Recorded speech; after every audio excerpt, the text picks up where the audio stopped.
down, I know you got me, baby. Halo, selamat datang di Bisik. Bincang asik tentang politik.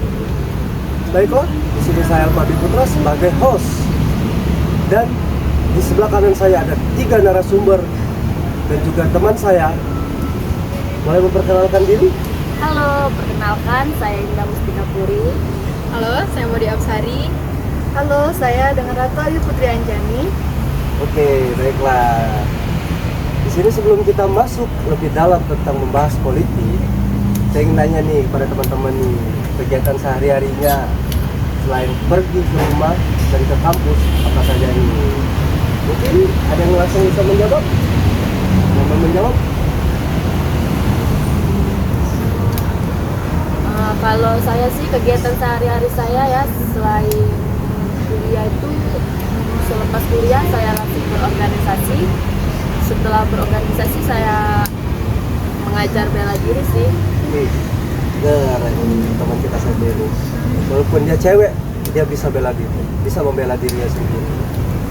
Untuk 2 teman saya yang lainnya, kegiatannya apa jadi selain pergi ke kampus? Kegiatan saya selama ini selain ke kampus, saya juga ikut organisasi.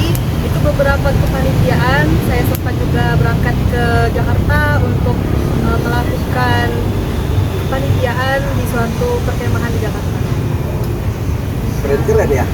Tapi kita satu lagi yang belum menjawab. Apakah sekerennya dengan teman kita yang berdua atau beda sendiri? Ya, kalau saya sih lebih ke santai hidupnya, jadi kayak dari kampus paling ikut kalau ada kegiatan organisasi diikuti, kalau enggak ya nongkrong, ngerjain tugas, nyari suasana baru lah kalau ngerjain tugas biar nggak bosen gitu kalau di kos doang. Masih seperti biasa ya kegiatannya, gitu-gitu aja. Oke, baiklah nih teman-teman. Di sini saya akan menanyai apa sih pendapat kalian atau kritik kalian terhadap, mungkin kalian di sini ada yang kontra, ada yang pro. Nah, tentang disahkannya Undang-Undang TNI yang dimana pembahasannya itu sempat terjadi secara diam-diam dan masih tetap tidak melibatkan masyarakat di dalam prosesnya, dan juga itu bisa melemahkan supremasi sipil yang dimana 3 poin 3 pasal di undang-undang tersebut bisa membalikkan lagi di fungsi yang kita tahu kan di fungsi apa kalian bagi membaca sejarah.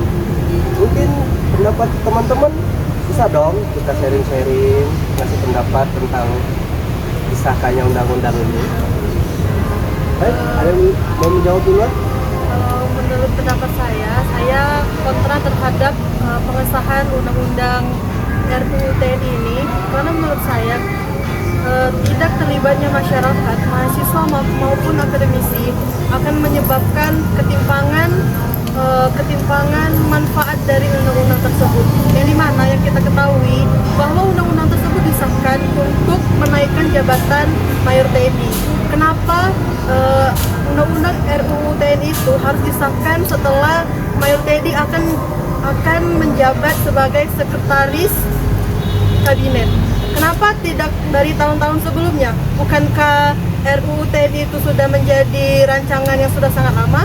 Apakah RUU TNI ini sudah dirancang untuk mayor TNI? Itulah mengapa saya kontra terhadap RUU TNI. Kita kontra ya. Tapi kan di balik undang-undang ini kan banyak yang tidak setuju terhadap pasal-pasalnya kan. Kalau begitu disahkan dari dulu, kemungkinan ya banyaknya kerancuan yang akan terjadi di Indonesia ini. Tapi setidaknya kerancuan ini jika sebelumnya memang sudah disahkan, momentum yang sebenarnya yang diinginkan oleh beberapa pihak seperti pengangkatan mayor TNI itu tidak akan terjadi karena di mana TNI itu kan tidak ada 2 fungsi ya. TNI yang saya tahu sebagai fungsi TNI yang saya tahu sebagai penjaga atau pengamanan negara.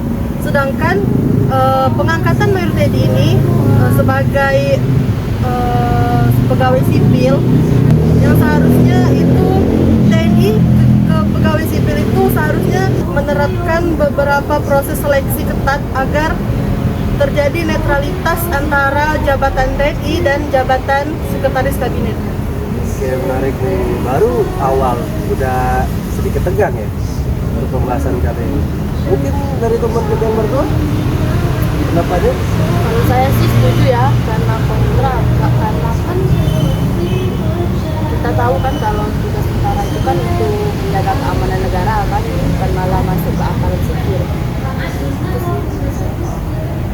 Sangat singkat ya. Kalau saya ini Tapi sedikit kenapa, menambahi Pak? ya. Kalau saya sedikit menambahi kan kemarin undang-undang TNI kemarin tentang sebenarnya pandangan saya lebih setuju dengan undang-undang yang lama karena di situ kenapa saya setuju karena di situ kan disebutkan kalau TNI kalau mau dia menjadi anggota sipil itu dia harus melepaskan masa jabatan mereka. Jadi kenapa dengan begitu kan jadi netral antara sipil dan TNI sendiri. Jika disatukan agak tidak efisien untuk negara ini dari gimana ya? Tugas mereka sendiri kan untuk mengamankan negara. Kenapa mereka masuk terjun ke dunia politik gitu? Kenapa enggak? Seharusnya yang TNI itu kan netral. Kenapa tiba-tiba masuk gitu? Karena presiden sekarang mantan TNI dan merekrut mungkin ajudan atau apapun bawahannya, pendampingnya untuk bergabung ke dia agar mungkin kekuatan dia bisa, power dia bisa lebih berguna gitu karena sudah merekap, karena sudah dekat mungkin itu pandangan saya. Kalau misalnya sih kalau misalnya TNI semua apa tugas aparat sipil? Berarti kita setuju ya. TNI kembalikan ke barak dan urusan sipil diurus oleh orang yang semestinya. Porsinya lah ya, porsinya Sesuai kan porsinya masing-masing lah. Oke teman-teman, mungkin dari pendapat tadi sedikit gimana ya? Sedikit panas ya kita membahasnya ya. Mungkin teman-teman udah sedikit tenggorokannya udah haus nih. Boleh diminum sebelum kita lanjut pembahasan lainnya.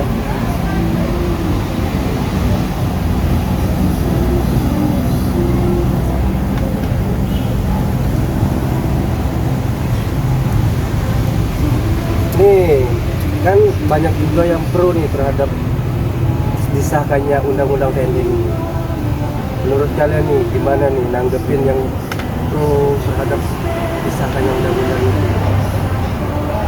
Dan juga kan kita banyak tahu ya kemarin kan banyak mahasiswa dan masyarakat sipil yang turun ke jalan untuk menolak dan membatalkan pengesahan tersebut. Tapi saya sempat baca berita nih sedikit nih, bahwasannya pada saat masa aksi itu turun, Presiden Prabowo menaikkan draft undang-undang itu pada saat sebelum Lebaran. Apa nih tanggapan kalian terhadap itu? Tanggapannya sih kan undang-undang itu dirancang untuk kesejahteraan masyarakat ya. Kalau masyarakat sendiri tidak ikut andil dalam pengesahan itu sendiri kayak kurang efisien aja gitu kayak kan katanya masyarakat ini suaranya itu penting ya untuk pemerintahan, untuk kemajuan suatu negara. Tapi kenapa para petinggi gitu ya dengan jabatan mereka seenaknya mengesahkan tanpa mendengarkan berunding dengan mahasiswa, masyarakat itu mengambil keputusan dengan seenak mereka sendiri, diam-diam tanpa melibatkan yang seharusnya masyarakat yang butuh tentang itu. Kenapa mereka yang tidak diajak? Iya, tidak terbuka Pemerintahan sekarang ya. Iya, betul. Mungkin dari Indah dan Rati.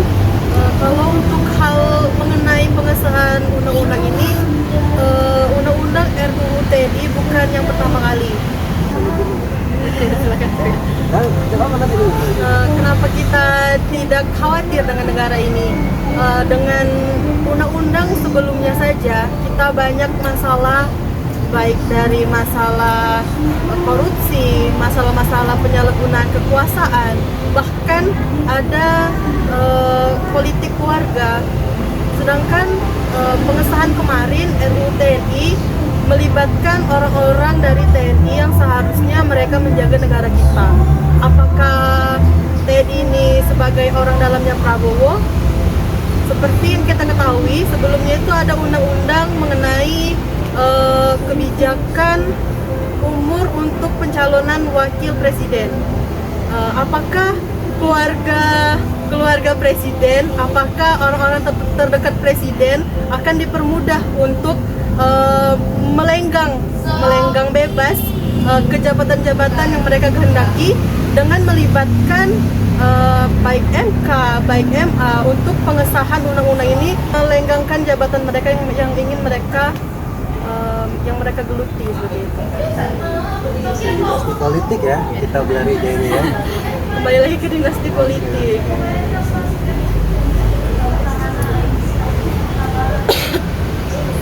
Ada yang mau nambahin lagi? Sebelum kita masuk nih ke pembahasan yang mungkin sedikit panas ya untuk sekarang ya. Dikarenakan kan barusan kita diperlihatkan atau dipertontonkan dengan disahkannya undang-undang TNI. Di sini kembali pemerintah ingin membahas tentang rancangan undang-undang Polri sama rancangan undang-undang KUHP. Ini dari pendapat teman-teman nih tentang rancangan undang-undang Polri ini, apakah itu harus mestinya disahkan atau itu ditolak? Mungkin teman-teman sudah membaca kan isi draft yang sudah berseliweran di sosial media sekarang kan?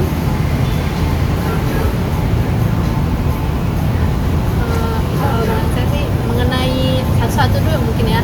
Kalau RUU TNI saja masih diperdebatkan oleh halayak ramai, kenapa tiba-tiba satu masalah saja belum tuntas, gitu kan? Tiba-tiba sudah dimunculkan lagi tentang RUU Polri. Jadi kayak yang satu saja masih dijadikan masalah, sudah ada mau datang masalah baru. Jadi kayak kurang efisien untuk saat ini ya. Sedangkan Indonesia sendiri masih banyak keluh kesahnya ke pemerintahan, kenapa yang hanya dipentingkan untuk saat ini tentangnya kayak RUU TNI dan UU Polri, kenapa tidak mementingkan untuk saat ini kesejahteraan masyarakat sendiri? Pasti harus perdebatannya tuh itu bisa untuk nanti, mungkin ya pendapatnya mungkin bisa untuk nanti, kenapa tidak mensejahterakan masyarakat dulu? Nih teman-teman, pertanyaan terakhir nih. Menurut kalian nih, tentang 100 hari kinerja Prabowo pada saat menjabat sekarang ini, menurut kalian apakah sudah sangat menunjukkan kemajuan ataukah malah kemunduran tentang demokrasi kita saat ini? Kalau menurut saya ada dua kelebihan dan kekurangan. Yang pertama itu dia kan meneruskan kinerja Jokowi selama 2 periode, yang dimana pihak-pihak atau politisi yang sering korupsi itu alhamdulillah sudah banyak ditangkap, yang seharusnya itu pada periode Jokowi seperti ditutup-tutupi. Nah, tapi di sisi lain pada kinerja 100 hari Prabowo ini banyak sekali rancangan undang-undang yang ingin disahkan, sedangkan dari pihak masyarakat, mahasiswa maupun akademisi ini banyak menolak serta ada pro dan kontra karena tidak sesuai dengan kebutuhan masyarakat. Kenapa harus Polri dan TNI yang harus terlebih dahulu mereka kedepankan, sedangkan masyarakat masih banyak membutuhkan kebijakan-kebijakan dari pemerintah untuk mensejahterakan mereka. Caranya tuh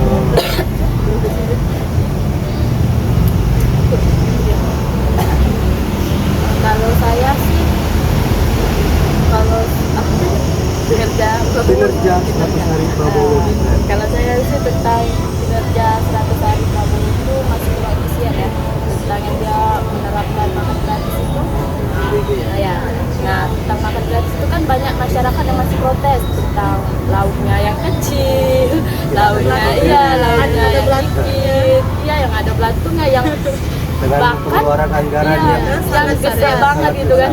Ya. Terus ada juga yang dikiranya ayam nih, pesan nih ayam, Taunya ditanya laos. Gimana itu? Itu sih menurut saya. Kalau pandangan saya sih, ya seperti tadi teman saya Ratu dan Ida, saya tuh ada dua ya, opsi itu ada dua. Kayak baiknya sekarang nih karena keterbukaan tentang yang korupsi pejabat sekarang sudah mulai terbuka, tapi untuk kebijakan Pak Prabowo sendiri itu saya masih kurang untuk saat ini ya. Seperti kata Indah tadi, sebenarnya tuh makan gratis itu kalau di daerah saya pernah kumpul ibu-ibu gitu ya, biasa kan lebih kalau nongkrong tuh kalau itu tuh enaknya ibu-ibu Ya. sama bapak sih ya. Rocos Iya, ya. lebih asik. Nah, dia harus bilang gini, kenapa Prabowo tidak menerapkan makan gratisnya itu dengan mengasihi anak-anak itu bisa 50.000 untuk satu keluarga. Jadi tidak anak itu saja yang dikasih makan bergizi, tapi kan keluarganya. Jadi lengkap gitu ya. Jadi tidak hanya anak ini. Jadi satu rumah bisa bergizi lah ya. Dan kenapa juga ada pro juga tuh karena dia membuat lapangan pekerjaan. Kan sekarang nih kayak di daerah-daerah tuh dibuka apa tempat makannya tuh ya, produksinya. Jadi ada kayak yang banyak anak muda lulus SMA pengangguran sekarang sudah bisa masuk untuk situ. Jadi kayak ada baiknya tentang makan gratis, tapi ada ya. Jadi ya, tapi masih kenapa tidak mengambil opsi lain selain makan gratis? Ya, Terhadap ya. kebijakan makan siang gratis. Untuk saat ini belum sih. Ya. Oke, baiklah teman-teman. Mungkin pertanyaan saya cuma sampai situ saja. Terima kasih atas partisipasi kalian di acara Bisik kali ini. Oke, di sini saya Elkon Putra sebagai host. Kasih closing statement dulu lah hostnya dari omongan mereka tadi. Kami nggak pro dengan Oh, berarti ada kebijakan beberapa dan pengesahan Oke, berarti dari perbincangan kita kali ini terhadap Oke, dari perbincangan sore hari ini saya bersama narasumber saya terhadap politik di Indonesia. Di sini teman-teman atau Oke. Mungkin untuk teman-teman terima kasih nih udah menyempatkan hadir di acara Bisik kali ini. Dan di sini saya lihat teman-teman kita atau narasumber kita pada sore hari ini, mereka sangat menolak tentang rancangan undang-undang TNI yang sudah disahkan. Mungkin untuk acara Bisik selanjutnya, boleh kalian teman-teman kasih saran untuk siapa lagi kita undang kali ini. Oke, terima kasih teman-teman. Stay tune untuk acara selanjutnya. Bye-bye.